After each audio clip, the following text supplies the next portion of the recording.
ஹல்லேலூயா. கர்த்தருடைய பரிசுத்த நாமத்திற்கு மகிமை உண்டாவதாக. இந்த நாளிலும் ஏசப்பா நம்ம ஒவ்வொருக்கும் கொடுக்கிறதான நல்ல வாக்குத்தத்த வார்த்தை யோவான் 3வது அதிகாரம் 16வது வசனம்.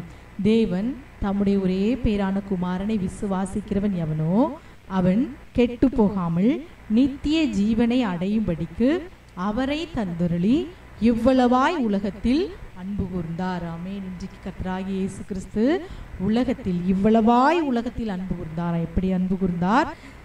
அவரை விசுவாசிக்கிறவர்கள் எவர்களோ அவர்கள் கெட்டு போகாமல் நித்திய ஜீவனை அடைய முடியும். அவரை விசுவாசிக்கிற பிள்ளைங்க கெட்டு போகக்கூடாது என்பது தான் ஏசப்பாவுடைய திட்டம், ஏசப்பாவுடைய தீர்மானம்.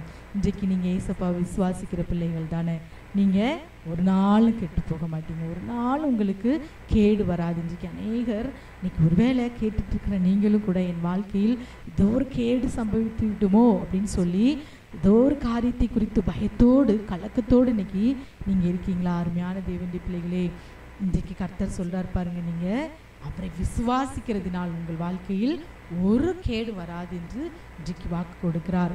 ஒரே பேரான குமாரனை விசுவாசிக்கிறவன் எவனோ அவன் கெட்டு போகாமல், அவன் இந்த உலக வாழ்க்கையில் கெட்டு போகாமல், அவன் இந்த உலக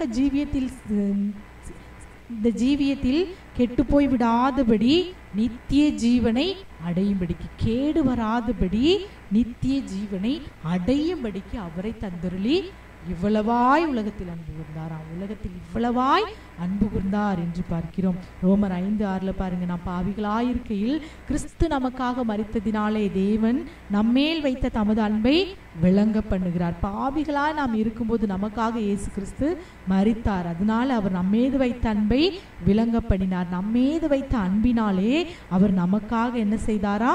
மரித்தாரா. நம்மேது வைத்த அன்பினாலே நாம் கெட்டு போகாமல் நித்திய ஜீவனை அடையும்படிக்கு அவரை தந்தருளினார். வேதத்தில் சங்கீதங்களில் பார்க்கும்போது அவனின் நாமத்தை அறிந்திருக்கிறபடினால் அவனை உயர்ந்த அடைக்கலத்தில் வைப்பேன் என்று சொல்கிறார்.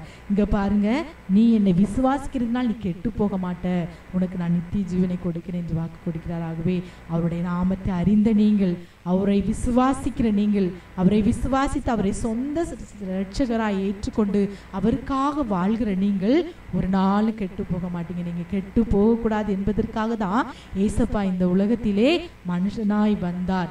உலகத்தில் அவரை தந்தருளி உளவாய் உலகத்தில் அன்பு கூர்ந்தார். ஆகவே எந்த கேடு வராது, வராமல் இருக்குன்னா நீங்கள் ஏசப்பாவை பிரியப்படுத்துங்க, ஏசப்பாவுக்கு பிரியமான காரியத்தை செய்யுங்க.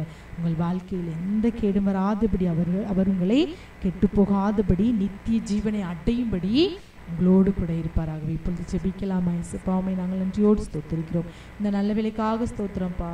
எவன் ஒருவன் அவருடைய நாமத்தை விசுவாசிக்கிறானோ அவன் கெட்டு போக மாட்டான் என்று சொல்லி இந்த நாளில் நீர் எங்களுக்கு கொடுக்கிற அந்த நல்ல வாக்கு தத்துவத்திற்காக, எவன் ஒருவன் என் நாமத்தை அறிந்திருக்கிறானோ அவனை நான் உயர்ந்த அடைக்கலத்தில் வைப்பேன் என்று சொல்லி இந்த நாளில் நல்ல கொடுத்த வாக்கு தத்துவ வசனத்திற்காக உமக்கு ஸ்தோத்திரம் அப்பா.